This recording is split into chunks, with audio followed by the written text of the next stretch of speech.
Okay, y'all. You might have seen me in some of my videos that I've had two different types of glasses. One was basically from Warby Parker, and this one you would think it's Warby Parker, but not, or Zennies or whatever it may be.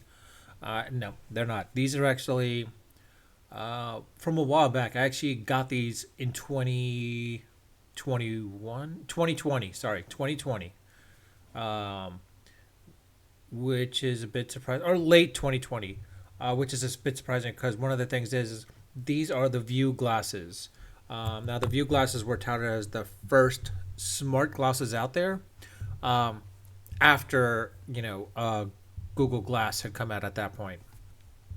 Um, it was one of those things where they learned, I think, from Google Glass a little bit, and I guess it's a precursor to Snapchat's glasses as well as Bose glasses as well too. The whole thing was it was a Kickstarter thing. I started in 2014 or 2015. I can't remember exactly the exact year. Where I basically did the Kickstarter when it first Kickstarter, and this is their first iteration glasses, by the way. I thought it was interesting. The fact was is like at the time I wasn't keen on headphones, and I knew bone induction technology was getting up there. I thought this was going to really work really well when it comes to bone induction, and plus two, activity tracking, which was a big thing for me back then. I was on Fitbit. I was on quite a number of devices at that point as well. I still am, still actually not as much active as far as looking at through the activity meters and all that stuff. But at the time, it was a cool concept. I thought with the View glasses. The only thing was, I thought also at the same time there would be some kind of sort of form of notification, i.e., through the verbal notification in a way. It's like if a new message or something would come along, through my phone basically. And of course, it worked all through Bluetooth technology. Um, it took about four years finally to get an update about it, and then so after that. So after like I said, I got it in 2020, late 2020 or 2021. I can't remember the exact year, but 5 to 6 years basically to finally get the glasses. Apparently, there were issues with their manufacturers the entirety of that time, as well as supply chain demand, etc. Basically, I'm like, all right, fine. I knew it was a Kickstarter. I didn't think it was going to happen. I got it. For a while there, was okay using it, to be honest. To the point where like the bone induction was great because yeah, now looking through videos at the time, TikTok as well too. To be quite honest, YouTube videos and TikTok through my phone at that time, my smartphone. I didn't have to have headphones. I could just listen through this, even phone calls as well too, which was great. To where I could just basically put it down without having to put my phone on speaker. The only problem is these were just really built as receivers, not as mics. There's no built-in mic. So when it came to wireless calls, I could hear, but I would still have to have the phone near me basically because there is no built-in mic. If there is, I haven't seen one. They said there was, but I don't think there is one. I don't think they said, honestly. I don't remember the specs. I got to go back. I wish I could go back, but they've removed it pretty much in a ways um, from their current website on the Kickstarter aspect as well too. Um, I mean, it wasn't bad to be quite honest. I mean, there is an LED on this side. Actually, I could just show you. So I don't know if you can see the LED, but it's right there. If there's a notification, you're supposed to see it, but in reality, I don't see it because like every time I get a notification or something like that, unless I'm looking in that corner direction, basically, I won't see it. I mean, you won't even see it. It's not like something that blinks and like you would notice very immediately.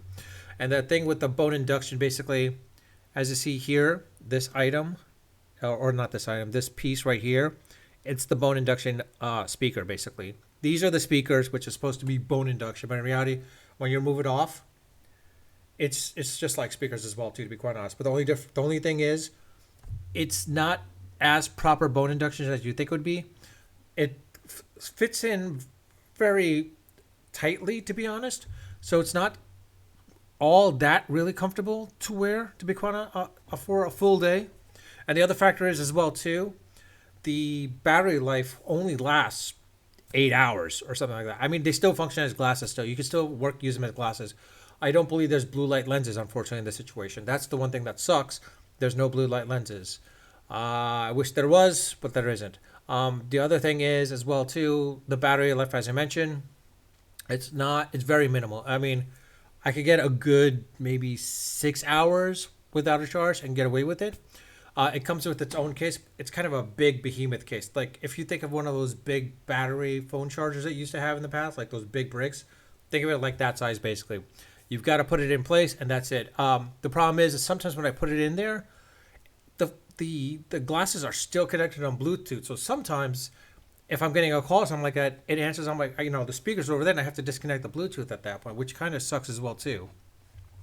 And the app itself, the View Glasses app, it's not all that great. It's not bad, but it's not great. In the beginning, it was good, but then once I forgot my password, I had a hard issue actually just resetting the password. It took almost a year and a half for me to actually get back into the app to try and remember the actual password that I had. So the forgot password does not work at all. I mean, I don't know why. I didn't bother to contact support because there was no really support. I actually went on Twitter to go to them that way too. There was nothing there, no response. So it doesn't look like they have a really great customer service at this point as well too. Would I recommend their second iteration that's on Kickstarter? I mean, it says you can listen to music, tracks activities, and make calls. Thing is, I doubt there's a mic. There's gesture control, which in ways there is some gesture control that works on this, but not entirely to it. Listen to navigation, report time. I don't know about that. Bone induction, conduction audio. Yeah. Wireless charging might be the thing, and on detection. And it supposedly says up to 7 days standby.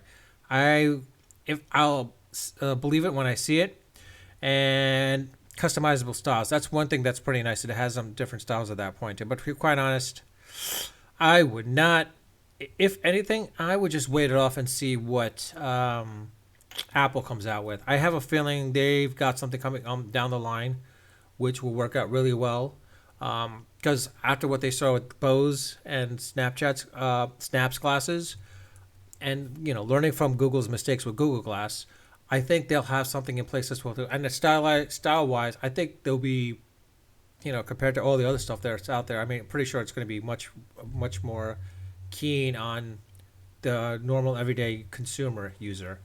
The only thing is John Ivey is not going to be the one that's designing it because, of course, he's left, unless Apple uses him in some shape or form, or his team for that matter. I'm hoping his team can pick up the slack. Maybe I don't. Sorry, I don't really know. But again, they say it's a subtle LED. If it's the same as the first iteration, you're not going to see it because, like I said, I've had it connected. It's also the app itself does not connect directly as well. Fortunately, it connects on the phone, but the phone Bluetooth, but not the app itself. So that's another pain in the butt as well too. Every now and then, if I want to connect it to the app itself, I've got to, essentially hit the manual connect.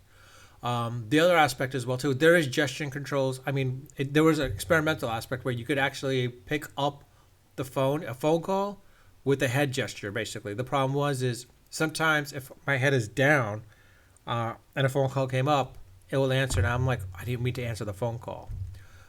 So that's one other drawback as well too.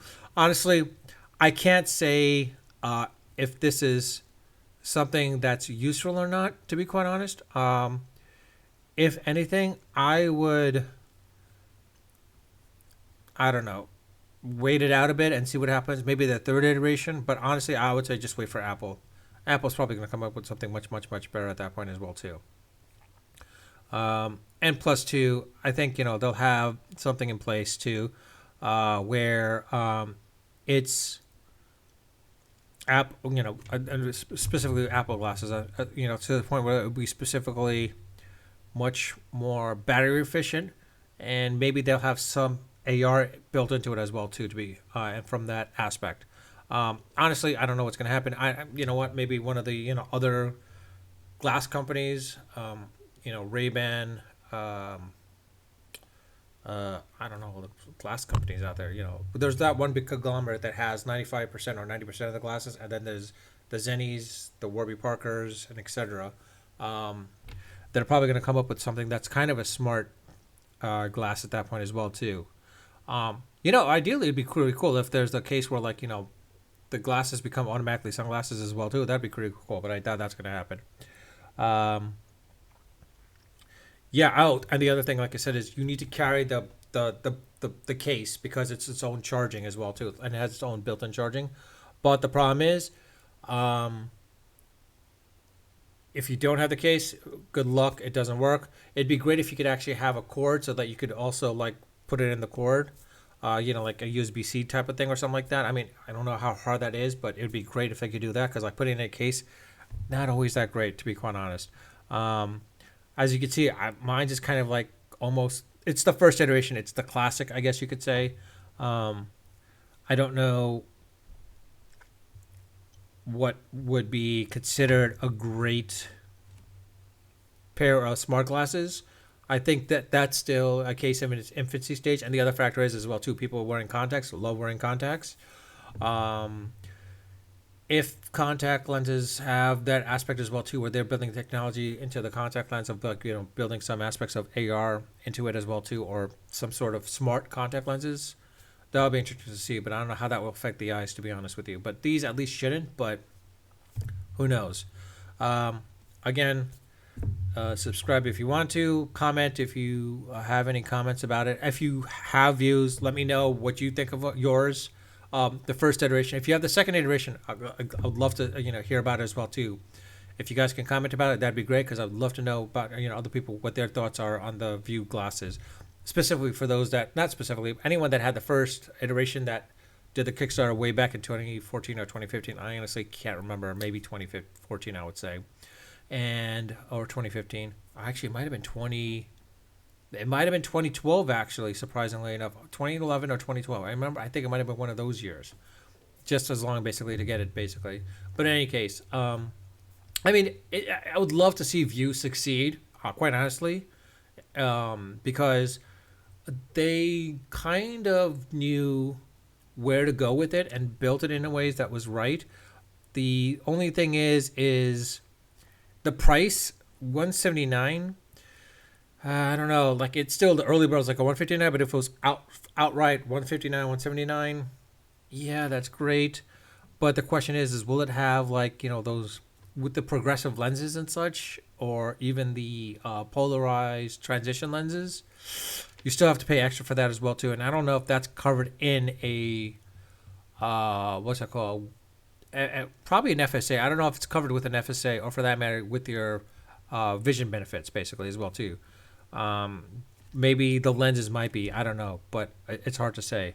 But again, like I said, um, uh, my first iteration. These are like not the first gen, I guess, but I don't know. Like it's like maybe the second. I don't know. The first time it came out on Kickstarter, but sorry, I'm just looking at their Kickstarter again, reading off some of their sites, some of their things on the site itself. Yeah, and it actually shows 179, 159. Sold out for 159 now, so now it's 179. But oh well. They have lens options, as well as the actual frame options, where it'd be carbon fiber, which is what I have, and black, which would be pretty cool, or chocolate brown, or wood. And of course, there's the baby blue. Then there's also the classic and trendy style. Trendy being more roundish more than anything else. Yeah. Oh, the other thing is also, mind you, this only works with when it comes to sort of an AI assistant, those phone assistants. It doesn't work with Google or Siri, but it seems to work with only Alexa, which I kind of wish it didn't. But I wish it gave you the choice, but it doesn't apparently. I'm thinking that might be a quick firmware update or software update. I don't know. We'll see. Hopefully they'll say something about it. But anyways, yes, subscribe. Again, these are my opinions, my opinion alone. If I'm off with some of the facts, I apologize. As I said, mentioned in my other videos, for those who have seen it, I don't really do as much fact checking per se. I'm just basing it off experience or my gut checks. It's off the cuff type of thing, basically. But again, if you have any opinions, specifically if you do own View glasses, whether it be the first, second, or third iteration, whatever it may be, I'd love to hear your feedback and comments about it as well too, whether you like it or not as well. That'd be great. Outside of that, it's a case of, as I usually normally say, unfiltered, unedited, and unrehearsed. Until then, until next time.